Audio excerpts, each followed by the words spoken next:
Aux images du Nerva, ce robot tout-terrain télécommandé, les démineurs du GIGN étudient le dispositif pour le désamorcer. Explo neutralisé, en mesure de reprendre la progression. Au même moment, un étage plus haut, l'équipe déposée en hélicoptère neutralise un troisième terroriste.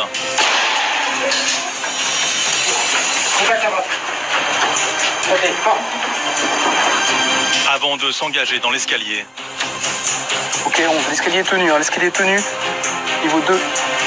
Là, 90% de la zone potentielle d'action des terroristes a été reconnue. Mais au premier étage, un dernier terroriste est retranché avec plusieurs otages. Une situation très critique. C'est le moment pour les négociateurs du GIGN d'entrer en action. Bonjour Louis, est-ce que tu m'entends? Ouais, je suis moi. Je m'appelle Axel. Je suis négociateur au GIGN. La négociation, l'objectif premier, c'est d'espérer la reddition. Tu sais qui je suis moi? Tu sais ce que j'ai fait? J'ai des otages, j'ai buté tout le monde. Le terroriste, s'il retient les gens en otage, c'est qu'il a un besoin. Pourquoi est-ce qu'il ne s'est pas fait sauter tout de suite? Il y a une raison, il faut qu'on le sache. Donc c'est pour ça qu'il y a la négociation. Loïc, ce qui m'intéresse, c'est de savoir ce que toi tu as envie. T'as qu'à faire libérer tous mes frères.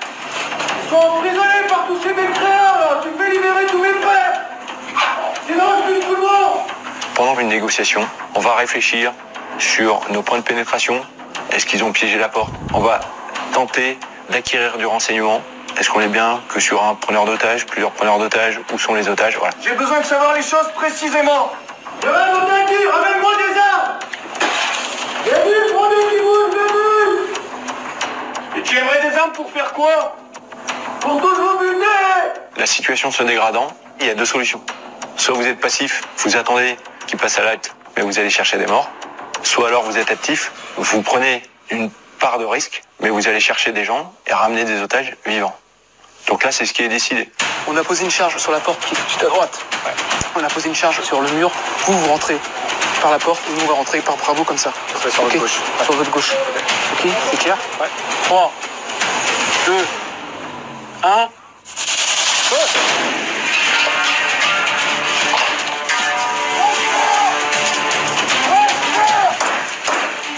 Allez les gars.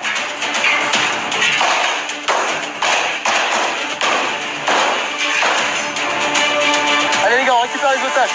Lève-toi doucement, tu lèves ton t-shirt. Et tu tournes sur toi. Ok, allez, tu les. Au bilan de l'opération, 4 terroristes sont neutralisés. On a une trentaine d'otages libérés, 5 otages en urgence absolue et une dizaine d'otages en urgence relative. Le GIGN, les gendarmes d'élite de la République. Un groupe créé en 1974 dont la maîtrise suscite l'admiration d'un grand nombre de Français et dont vous allez découvrir ce soir les techniques d'avant-garde longtemps restées secrètes. 1976 à Djibouti. À bord d'un bus, 31 enfants, leur enseignante et leur chauffeur sont pris en otage par un groupe armé. Djibouti, jeudi matin, le poste de l'Oyoda à la frontière somalienne. L'atmosphère est tendue. Le GIGN est intervenu sur place avec la Légion étrangère pour libérer les otages. Et pour neutraliser les terroristes, le GIGN a mis en œuvre pour la première fois en opération cette technique de tir coordonné. 6 tireurs d'élite, on a entendu un seul coup de feu. Une détonation, 5 terroristes abattus en même temps. Mais un 6e assaillant non repéré échappe au tir coordonné et a le temps de tuer 2 enfants avant d'être finalement éliminé. Pour Christian Proutot, fondateur et premier commandant du GIGN, l'opération a un goût amer. Donc nous avions tous l'espoir de sauver tout le monde, quoi. C'est surtout, au départ c'était ça, et lorsque chaque fois que nous travaillons dans cet esprit-là, pouvoir tirer tout le monde d'affaire, et la préparation du personnel, si elle est intense, et dans ce but unique. Cette intervention marquée par la mort de 2 âmes innocentes a joué un rôle fondateur dans l'histoire du GIGN. 45 ans plus tard, les hommes du groupe s'entraînent encore quotidiennement à cette technique très complexe pour ne plus jamais revivre pareille issue. Le tir coordonné, c'est une technique de tir-fusil destinée aux tireurs d'élite qui permet de neutraliser simultanément plusieurs cibles, plusieurs terroristes, leur empêchant ainsi toute réaction ou toute possibilité de riposte. 6 snipers de la force intervention se mettent en position à 200 mètres du bâtiment, camouflés dans la végétation pour ne pas être repérés par l'ennemi. Faire feu sur plusieurs cibles en même temps dans de telles conditions relève pour un tireur classique, même entraîné, de la mission impossible. Le tir en lui-même est parfois difficile parce qu'il y a une mise en place qui peut être très longue, il y a un camouflage à peaufiner et il y a aussi une attente qui peut être très longue. Et on a aussi l'avis de certaines personnes au bout de notre fusil. Donc il faut que notre tir soit parfaitement précis et impeccable.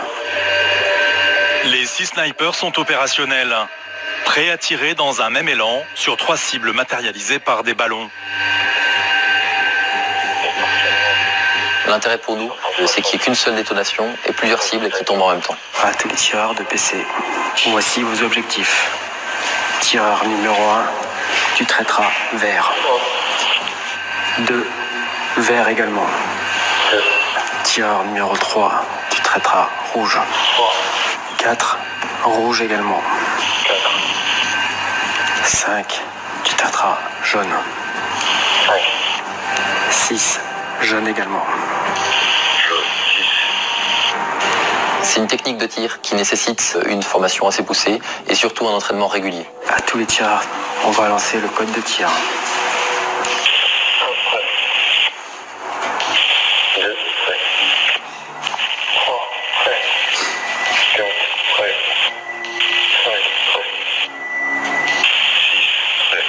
5, Décompte 3 secondes.